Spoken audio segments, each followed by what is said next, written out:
बच्चों, एक इक्वेशन मुझसे समझ लें, आइजा 240 इज इक्वल टू आइजा 315 प्लस आइजा 500। आप बहुत कॉम्प्रिहेंसिवली मैंने आइजा 240 की एक एक चीज़ आपको एक्सप्लेन करी, एक एक चीज़ के ऊपर एग्जांपल्स दी। अभी इस क्लास में, अच्छा, उनमें मैंने लिंकिंग लॉजिक आपको एक्सप्लेन करी थी। मैं एक कॉम्प्रिहेंसिव इस स्मार्ट लेक्चर में आपको कंप्लीट इसकी लिंकिंग और लॉजिक एक्सप्लेन करूंगा, सही है। बस मेरी एक इक्वेशन को समझने की कोशिश करें, आइजा 240 इज इक्वल टू आइजा 315 प्लस आइजा 500। यही फ्रॉड है, इसके अलावा कुछ नहीं है। क्या मतलब सर? आइजा 315 क्या होता था याद है? आपने अंडरस्टैंडिंग ऑब्टेन करनी होती थी। अंडरस्टैंडिंग किस चीज़ की ऑब्टेन करनी होती थी? आपने एंटिटी एंड इट्स एनवायरनमेंट की अंडरस्टैंडिंग ऑब्टेन करनी होती थी, और including it's internal control. Sir understanding obtain करने के तरीके क्या होते थे? सर रिस्क असेसमेंट प्रोसीजर होता था। सर क्या होते थे रिस्क असेसमेंट प्रोसीजर? मेरे पास इंक्वायरी होता था, ऑब्जर्वेशन होता था, एनालिटिकल प्रोसीजर होता था। सर जब ये अंडरस्टैंडिंग ऑब्टेन करता था तो मुझे कोई फ्रॉड रिस्क फैक्टर आइडेंटिफाई होता था, उसको मैं लिंक करता था या तो एफएस लेवल से या एजर्शन लेवल से, और फिर उस रिस्क की मैं असेसमेंट करता था, या तो नॉर्मल रिस्क होगा या सिग्निफिकेंट रिस्क होगा। प्यारे बच्चों, पहला काम आइजा 240 में आपका क्या है? प्लानिंग। प्लानिंग का मतलब आइजा 315 की रिक्वायरमेंट को अप्लाई करना है आइजा 240 की शक्ल में। क्या मतलब सर? मुझे फ्रॉड के ऊपर रिस्क को आइडेंटिफाई करना है और असेस करना है। फ्रॉड के ऊपर रिस्क को आइडेंटिफाई करना और असेस करना है। जो फ्रॉड के ऊपर रिस्क को आइडेंटिफाई करना और असेस, तो सर रिस्क को आइडेंटिफाई और असेस करने का तरीका क्या था? सर रिस्क असेसमेंट प्रोसीजर क्या थे? Inquiry, analytical procedure, observation, inspection. तो प्यारे बच्चों गौर से देखें ना ये प्लानिंग के हैंडआउट को। इंक्वायरी करूं किससे? Sir management is primarily responsible, तो इंक्वायरी करूंगा मैनेजमेंट से। सर क्या इंक्वायरी करूं? सर रिस्क आइडेंटिफाई करना है, रिस्क असेस करना है, तो इससे रिलेटेड इंक्वायरी करूंगा ना कि भाई बताओ तुम्हारा प्रोसेस क्या है, तुम फ्रॉड के रिस्क को कैसे आइडेंटिफाई करते हो, बताओ तुम्हारी असेसमेंट क्या है कि तुम्हें क्या लगता है कि फाइनेंशियल स्टेटमेंट में कहां पे फ्रॉड हो सकते हैं, सही है। ये सारी चीजें वहीं से लिंक आ रही। तुम अपने प्रोसेस को किस तरीके से दोस्त विद गवर्नेंस को कम्युनिकेट करते भी हो कि नहीं करते। उसके बाद अगर मैनेजमेंट कहती है हाँ जी मैं तो कम्युनिकेट करती हूं, तो आइजा तो आपसे कहता है कि जी आपने तो स्केप्टिकल रहना है, आपने क्वेश्चनिंग माइंड रखना है, आपने कॉरोबरेटिव ऑडिट एविडेंस लेना है। आप फॉरेन से अगली इंक्वायरी बोर्ड ऑफ डायरेक्टर से करेंगे और उनसे कहेंगे भाई ये जो मैनेजमेंट प्रोसेस कम्युनिकेट करती है उसको ओवरसाइट करते भी हो कि नहीं करते। फिर सर मुझे याद करें इंटरनल ऑडिट, उसका भी काम ये था। मैं तीसरी इंक्वायरी इंटरनल ऑडिट से करूंगा। उसके बाद मैं अनयूजुअल और analytical procedure, risk assessment procedure है मेरा, इससे मुझे रिस्क ऑडिट रिस्क भी आइडेंटिफाई हो सकता है, इससे मुझे फ्रॉड रिस्क भी आइडेंटिफाई हो सकता है। तो मैं एनालिटिकल प्रोसीजर परफॉर्म करूंगा कि मुझे कोई अनयूजुअल और अनएक्सपेक्टेड रिलेशनशिप तो आइडेंटिफाई नहीं हो रहे प्यारे बच्चों, सही है। उसके बाद सबसे इंपॉर्टेंट चीज़ जो बड़ी बड़ी डिटेल में है वो है फ्रॉड रिस्क फैक्टर प्यारे बच्चों। फ्रॉड रिस्क फैक्टर में पहला फ्रॉड रिस्क फैक्टर क्या था? इंसेंटिव और प्रेशर। इंसेंटिव और प्रेशर, हैंडआउट सामने आपके, सही है। आप देखिए क्या लिखा हुआ है? High degree of competition, changes in technology, change in customer demand, सही है। बैंक से एडिशनल फाइनेंसिंग, बैंक के कोवेनेंट, बैंक से एग्जिस्टिंग लोन लिया हुआ है। सारे फैक्टर्स को देखें, ये 315 में पड़े हुए हैं।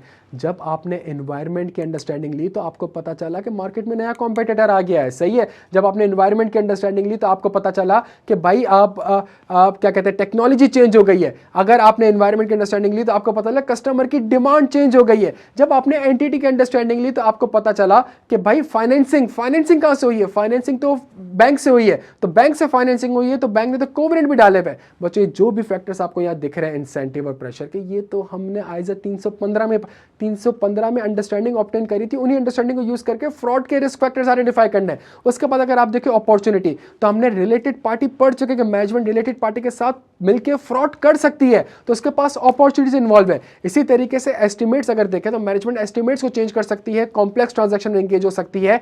That are the opportunity. और सबसे इंपॉर्टेंट चीज प्यारे बच्चों, इनएडिक्वेट मॉनिटरिंग ऑफ कंट्रोल, या कंट्रोल इनइफेक्टिव है, ये ओवरसाइट नहीं है। इसका मतलब ये प्यारे बच्चों सिर्फ एनवायरनमेंट की अंडरस्टैंडिंग तो नहीं लेनी थी, एंटिटी की भी लेनी थी और इंटरनल कंट्रोल की भी लेनी। जब आपने इंटरनल कंट्रोल की अंडरस्टैंडिंग ली, आपने कहा यार कंट्रोल की तो कोई मॉनिटरिंग ही नहीं कर रहा, इसका मतलब है एम्प्लॉयज के पास अपॉर्चुनिटी है कि वो फ्रॉड कर सकते हैं प्यारे बच्चों।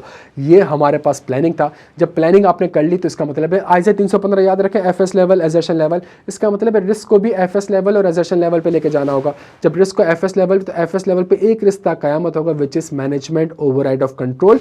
और मैनेजमेंट ओवरराइड ऑफ कंट्रोल कैसे हो सकते हैं? कुछ टेक्निक्स है। फिक्टिशियस जर्नल एंट्रीज रिकॉर्ड कर सकते हैं आप फिक्टिशियस जर्नल एंट्रीज को रिकॉर्ड कर सकते हैं, आप एस्टिमेट्स को चेंज कर सकते हैं, आप किसी कॉम्प्लेक्स ट्रांजैक्शन में वैल्यू कर सकते हैं, आप ओमिटिंग एडवांस डिलेइंग कर सकते हैं, सही है। ये एमओसी का रिस्क। एक और रिस्क एजर्शन लेवल पे होगा जिसका नाम है रेवेन्यू। ये रिस्क आपने आइडेंटिफाई करे। फिर हम आ जाते हैं प्रोसीजर्स के ऊपर। जब प्रोसीजर्स को भी आप गौर से देखें तो एफएस लेवल के प्रोसीजर पूरे एफएस को कवर कर रहे हैं कि आप एंगेजमेंट टीम ऐसी स्ट्रॉन्ग भेजें जिसके पास फ्रॉड हो, आप अकाउंटिंग पॉलिसीज को इवेल्युएट करें, और आप एलिमेंट ऑफ इनकॉर्पोरेट करें एलिमेंट ऑफ अनप्रेडिक्टेबिलिटी को। एमओसी के अगेंस्ट जो 3 प्रोसीजर है वो 3 प्रोसीजर एग्जैक्टली लिंक हो रहे हैं मेरी एमओसी की टेक्निक से। पहली एमओसी की टेक्निक फिक्टिशियस जर्नल एंट्रीज, तो procedure test the appropriateness of journal entries. Test the appropriateness of journal entries क्या मतलब सर कि आप जर्नल एंट्रीज को टेस्ट करें। अगर मैनेजमेंट ने कोई फिक्टिशियस जर्नल एंट्री रिकॉर्ड करी है तो आप जर्नल एंट्रीज को टेस्ट करें। सर जर्नल एंट्रीज को मैं टेस्ट करूंगा कैसे, जर्नल एंट्रीज को टेस्ट करूंगा कैसे सर, कौन सी जर्नल एंट्रीज देखूं? बच्चों मेरी बात समझिएगा, कौन सी जर्नल एंट्रीज देखूं?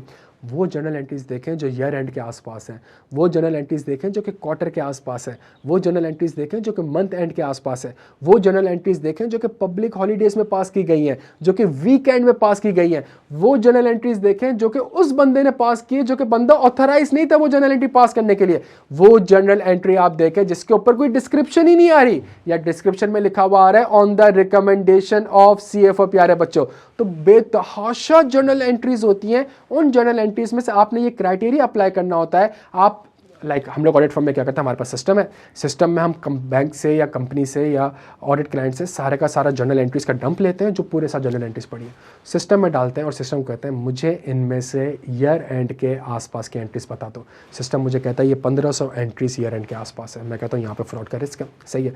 फिर मैं कहता हूँ मुझे वो एंट्रीज बताओ जो कि सैटरडे संडे को पास की, बिकॉज सैटरडे संडे तो क्लाइंट बंद होता है, सैटरडे संडे को पास की गई है, तो मुझे बता देते कि सैटरडे संडे को ये एंट्रीज पास की। मैंने कहा यार ये फिशी एंट्रीज है, सही है। फिर मैं उससे कहता हूँ मुझे वो एंट्रीज बताओ जो कि राउंड नंबर की है, होल नंबर की है। क्या मतलब 500 मिलियन, 1000 मिलियन, 200 मिलियन, 400 मिलियन, ऐसी एंट्रीज बताओ। बिकॉज अगर फ्रॉड करना होगा तो नॉर्मली इस तरीके से फ्रॉड किया जाता है, मुझे ये वाली एंट्रीज भी बता दो। जरूरी नहीं फ्रॉड हुआ होगा, लेकिन आप प्रोसीजर तो परफॉर्म करें इस तरीके से। मुझे वो एंट्री बताएं जिसके, अच्छा जर्नल एंट्री कौन पास करता है, मिस्टर ए और मिस्टर बी। मुझे ऐसी जर्नल एंट्रीज बताएं जो कि ना मिस्टर ए ने पास की हो ना मिस्टर बी ने पास की हो। तो उसने मुझे बता दिया ये 100 एंट्रीज ऐसी हैं जो कि मिस्टर सी या मिस्टर डी ने पास करी है, यार ये फिशी एंट्रीज लग रही है। इसके अलावा मैं सिस्टम को कहता हूँ यार मुझे वो एंट्रीज बताओ जो कि पब्लिक हॉलीडेज में पास हुई है, 14 अगस्त को पास की गई है, 25 दिसंबर को पास की गई है, 9 नवंबर को पास की गई है, वो मुझे सारी एंट्रीज बताता है। फिर मैं कहता हूँ मुझे वो एंट्रीज बताओ जिसकी कोई डिस्क्रिप्शन ही नहीं आ रही। वो मुझे 1500 एंट्रीज बताता है कि इस एंट्रीज में कोई डिस्क्रिप्शन ही नहीं आ रही, रेवेन्यू रिकॉर्ड हुआ कोई डिस्क्रिप्शन ही नहीं लिखी।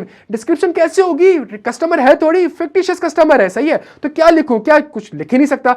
या लिखा हुआ आ रहा होगा on the recommendation of CFO, तो मैं उन जर्नल एंट्रीज को प्यारे बच्चों टेस्ट कर लूंगा। दूसरी एमओसी की टेक्निक थी कि मैं कॉम्प्लेक्स ट्रांजैक्शन, मैं एस्टिमेट्स को चेंज करूँ, मैं एजम्पशंस को चेंज करूंगा। तो मेरा प्रोसीजर क्या होगा प्यारे बच्चों, प्रोसीजर ये होगा कि मैं एस्टिमेट्स की एजम्पशंस को चेक करूंगा कि क्या वो एजम्पशंस रीजनेबल है या नहीं। तीसरी चीज़, अगर कोई कॉम्प्लेक्स ट्रांजैक्शन होगी तो outside the normal course of business, जो कि ISA 550 पढ़ लिया था।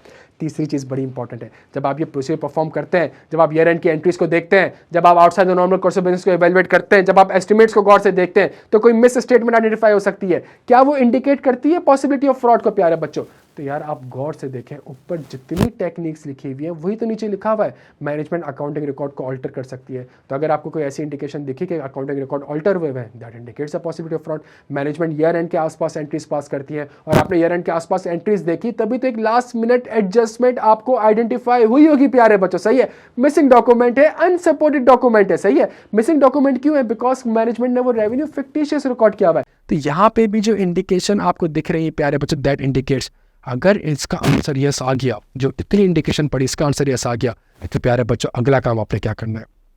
अगला काम आपने ये करना है कि अब तक मैंने आपको जो पढ़ाया है, जितना पढ़ा है, सब कुछ वापस से लिखना है। क्या मतलब सर? सर आप कंक्लूडिंग फेज में हैं, आप वापस से प्लानिंग फेज में आएंगे। पहला काम करें अदर एस्पेक्ट ऑफ ऑडिट।